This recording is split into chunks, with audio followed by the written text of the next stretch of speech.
الدین اپنی ایک کتاب میں روزگاران میں ایک واقعہ بیان کرتے ہیں، کیونکہ مجھے کل کسی نے کہا بھی تھا تو وہ میں بہرحال یاد بھی رہا مجھے. شب جمعہ ہے، کیونکہ یہ ایک عمل ہے کہ بہرحال جو لوگوں کی بہرحال حاجتیں ہوتی ہیں پوری کرنے کے لیے ایک عالم دین نے ایک کتاب میں پڑھا ایک عمل کو جس کا تعلق شیخ بہائی سے تھا. شیخ بہائی بہت بڑے عالم دین تھے، فقیہ بھی تھے، کنسٹرکٹر بھی تھے، آرکیٹیکٹر بھی تھے. انہوں نے امام رضا علیہ السلام کا حرم بنایا ہے. اللہم صلی علی محمد وآل محمد. انہوں نے بنایا، اور ابھی بھی ان کا جو مرکز ہے، ان کی جو مقبرہ ہے، وہ امام کے حرم کے اندر ہے.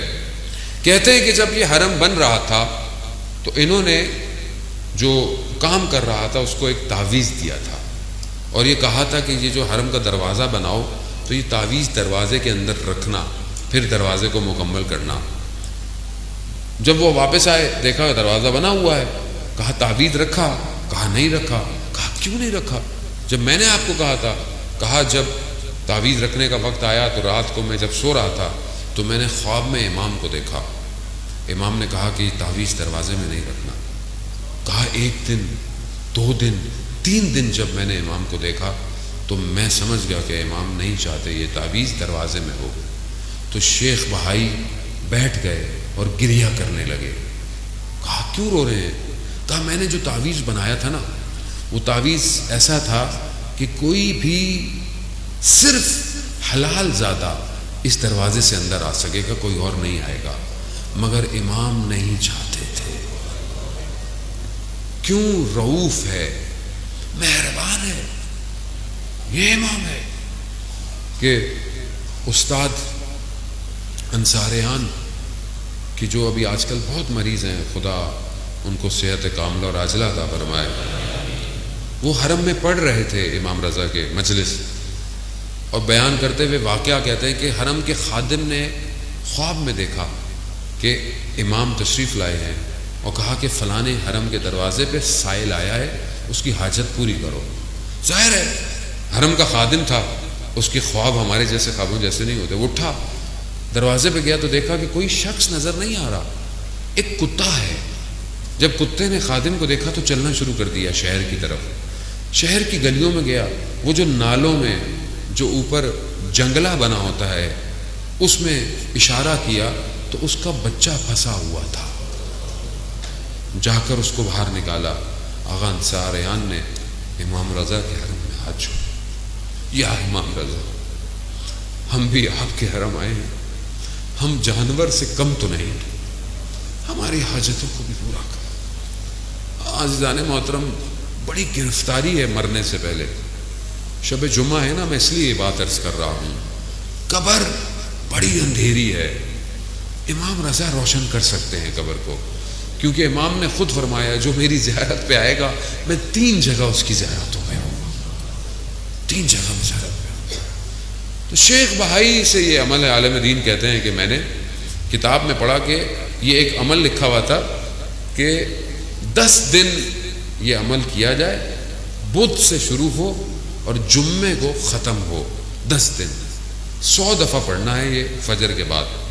یہ عمل کیا جائے، 10ویں دن اگر تمہاری حاجت پوری نہ ہو تو شیخ بھائی کہتے ہیں کہ تم مجھے برا بھلا کہنا. عالم دین کی حاجت تھی، انہوں نے پڑھا، 10 دن گزر گئے، حاجت پوری نہیں ہوئی. تو انہوں نے بڑا شکوہ کیا شیخ بھائی سے. کہا کہ دیکھیں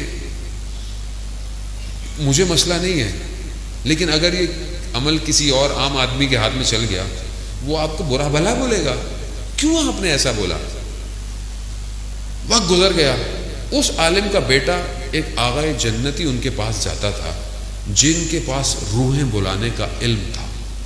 ایک دن بیٹا گھر آیا، کہا میرے فلانے شخص نے کہا ہے کہ شیخ بھائی کی روح نے آپ کو بلایا ہے. اب یہ بڑے پریشان تھے. یہ خیر یہ پہنچے وہاں پہ تو وہ جو روحیں بلاتا ہے کہتا ہے میں نے شیخ بھائی کی روح کو کئی دفعہ بلایا مگر کبھی بھی نہیں آئے، اتنے مصروف ہیں عالم برزخ میں، لیکن آپ نے پتہ نہیں کیا کیا ہے جس کی وجہ سے. خیر بولا بلایا. خیر قصہ بہت طولانی ہے. اس روح کو بلانے کا جو عمل ہوتا ہے وہ ایسے نہیں ہوتا کہ آپ سے گفتگو کرتی ہے، آپ جو لکھ کے دیتے ہیں اس کا جواب آپ کو لکھا ہوا آ جاتا ہے. آپ مت کوشش کیجیے گا نا مجھے بلانا آتا ہے روحوں کو. خیر وہ بلایا تو شیخ بھائی نے لکھا کہ عمل صحیح ہے، کتاب میں غلط لکھا ہو، بدھ سے شروع نہیں کرنا، جمعے سے شروع کرنا ہے اور اتوار کو ختم کرنا ہے، 10 دن ہو جائیں گے. تو کہا اس نے ایسے ہی کیا. اس نے جب دوبارہ کیا تو عمل میں نے بھی پریکٹس کیا اور میرے بھی کام ہو گیا. بہرحال میں نے کئی لوگوں کو دیا. اب دیکھیں کوئی بھی کام ہونا ہوتا ہے اس میں خدا کی بھی مصلحت ہوتی ہے یقیناً. اور جب کوئی انسان عمل کرے تو پہلے اپنے آپ کو بھی تو دیکھے اس کا باقی عمل کیسا ہے. باقی عمل اچھا نہ ہو، ہاتھ میں تسبیح پکڑ کے آپ عمل کرتے رہیں تو یقیناً عمل نہیں ہے. انسان کا اپنا عمل کیسا ہونا چاہیے. تو یہ ایک چھوٹی سی دعا ہے جو انٹرنیٹ پہ بہرحال موجود ہے، میری ویڈیوز بھی موجود ہیں. جمعے سے شروع کرنا ہوتا ہے، اتوار کو ختم ہوتا ہے. 10 دن ہر روز 100 دفعہ پڑھنا ہے.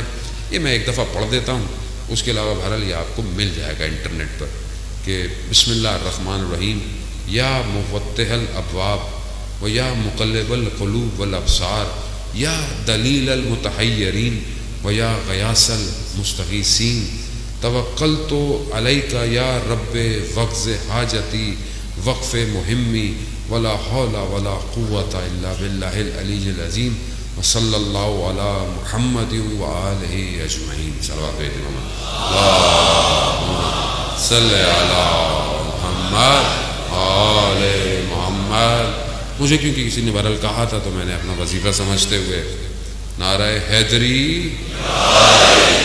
عزیزان محترم، شب جمعہ ہے. بہرحال میں اپنی گفتگو کو سمیٹتا ہوں اور شب جمعہ کی طرف وارد ہوتا ہوں.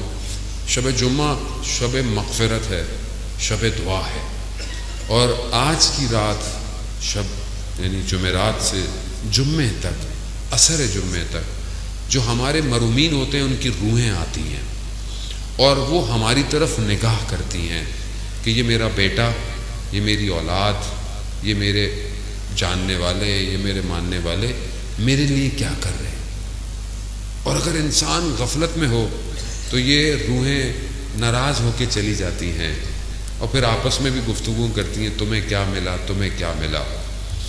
عزیزان محترم، ہم جس وادی میں رہتے ہیں اس عالم میں عالم مادہ ہے، ہم سب نے جانا ہے. اگر آج ہم اپنے محرومین کو کچھ بھیجیں گے تو کل ہمارے لیے بھی کوئی کچھ بھیجے گا. کچھ نہیں کر سکتے تو ایک فاتحہ، کوئی صلوات، کوئی درود، کچھ نہ کچھ ضرور دیا کریں، کچھ نہ کچھ ضرور دیں. اور یہ جب دیں گے تو ان کو اسی کی ضرورت ہے. ان کو اگر آپ کوئی خیر نیک کام کرتے ہیں، حتیٰ آپ کہیں پر کوئی ایک سجدے گاہ بھی رکھ دیتے ہیں، لوگ اس پہ سجدے کرتے ہیں، اس کا ثواب بھی انہیں جاتا ہے. کسی کا پیٹ بھر دیتے ہیں بھوکے کا، اس کا ثواب بھی. کسی کو لباس پہنا دیتے ہیں، حتیٰ آپ اگر پتھر کو رستے سے ہٹا دیں کسی کی خاطر کہ نیکی ہے، اس نیکی کا ثواب بھی آپ کے محرومین کو جاتا ہے.